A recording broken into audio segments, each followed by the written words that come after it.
Painted, painless learning.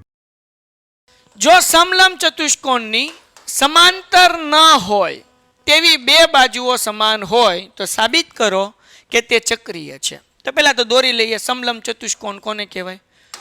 તો કે ભાઈ તમને ખબર છે, ગમે એક બાજુ કેવી હોય, પેરેલલ હોય એટલે કે સમાંતર હોય અને સમલંબ ચતુષ્કોણ કહેવાય. નામ આપી દઉં. આ છે એ, આ છે બી, આ છે સી અને આવું છે ડી. કોઈને કઈ ડાઉટ છે? નહીં. હાલો, તો હવે જરાક ધ્યાન રાખો. પેલા મને એ કહો કે આ ABCD માં કઈ બે બાજુ સમાંતર બાજુ છે? આ બે સમાંતર બાજુ છે, બરાબર ને? AD અને BC. કઈ બે બાજુ સમાંતર નથી? AB અને DC એ સમાંતર નથી. આપણને શું કીધું? સમલંબ ચતુષ્કોણની સમાંતર ન હોય એટલે કે સમાંતર કઈ બાજુ નથી? આવડિયા AB અને DC. તે શું છે ભાઈ? સમાન છે. સમાન છે એટલે આપણે પક્ષમાં લખી નાખીએ. હા તો પાડો યાર, આમ થોડું કરાય. તો આપણે શું લખશું? AB બરાબર DC. ડન છે. આપણને દાખલામાં કીધું સમાંતર ન હોય, સમાંતર ન હોય એ બાજુ કઈ? AB અને DC. એ શું છે ભાઈ? સમાન છે.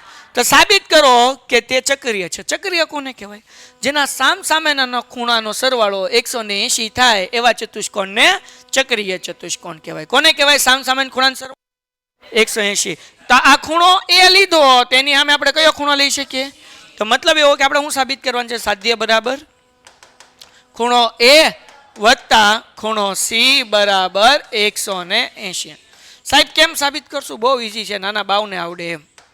હાલો જરાક ધ્યાન રાખો. ચાબીતી શું કરીએ છીએ આપણે? ચાબીતીમાં હું અહીંયા BC ઉપર એક બિંદુ લઉં છું, ડી. ધ્યાન રાખો, હું લખીશ BC પર બિંદુ ડી લ્યો.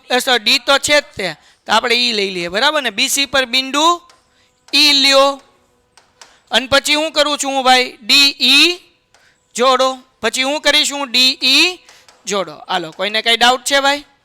BC ઉપર કયું બિંદુ લીધું? ઈ લીધું. પછી ડી ને શું કર્યું ભાઈ? જોડી દીધું. કોઈને કઈ ડાઉટ? ઓકે. તો હવે જરાક ધ્યાન રાખો. ABED આ ચતુષ્કોણ થઈ ગયો. કેવો ચતુષ્કોણ થયો? સમાંતર બાજુ ચતુષ્કોણ થયો. હા કે ના? બરાબર ને? થાય કે ન થાય? તો અહીંયા લખી નાખું. તો અહીંયા તેથી હું લખીશ ભાઈ ABED સમાંતર બાજુ ચતુષ્કોણ મળે. મળે કે ન મળે ભાઈ? હા કે ના? તો સમાંતર બાજુ ચતુષ્કોણ કોને કહેવાય? તો કે જેની સામસામેની બાજુ અને સામસામેના ખૂણા સમાન હોય. સામસામેના ખૂણા સમાન હોય, સામસામેની બાજુ. તો આ ખૂણો એ છે, એને એક નામ આપી દો.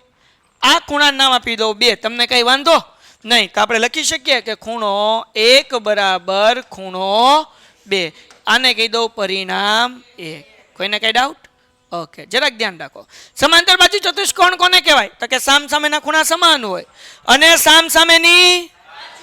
તો આપણે લખીએ કે ને AB બરાબર DE.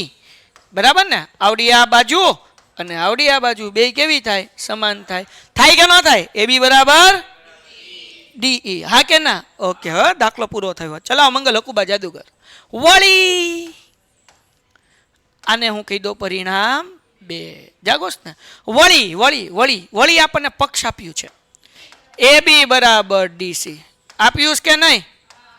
પક્ષ આપ્યું કે નહીં? તો આપણે પરિણામ 2 અને પક્ષ ઉપરથી કહી શકીએ કે DE બરાબર શું થાય?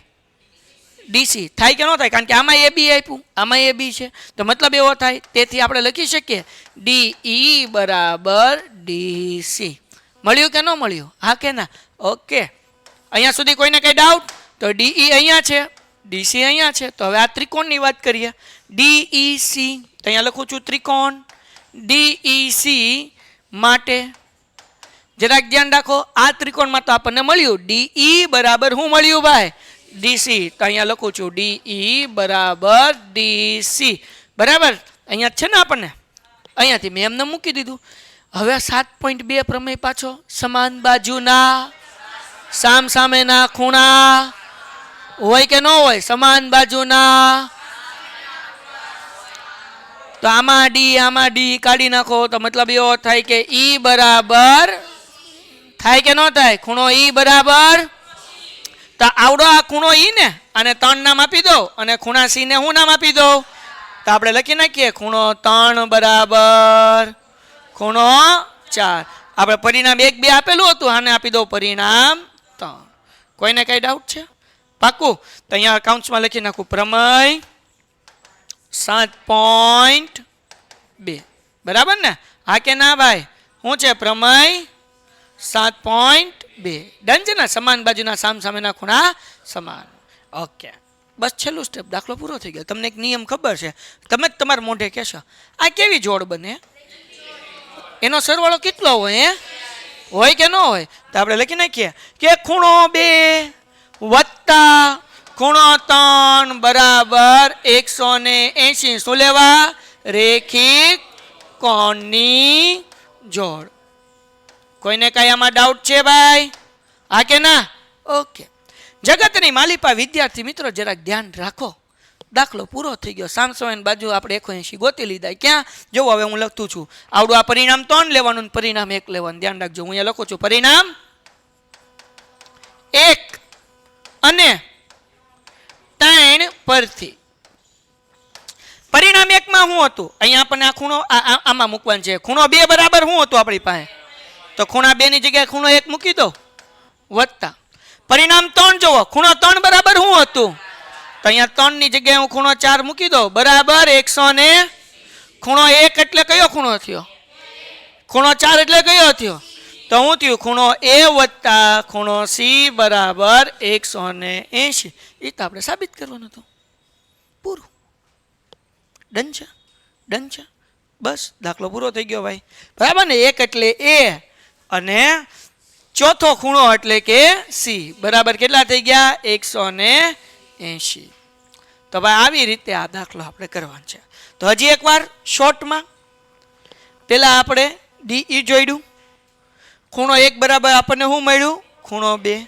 પછી આપણે લીધું એ બી બરાબર શું મળ્યું? ડીઈ.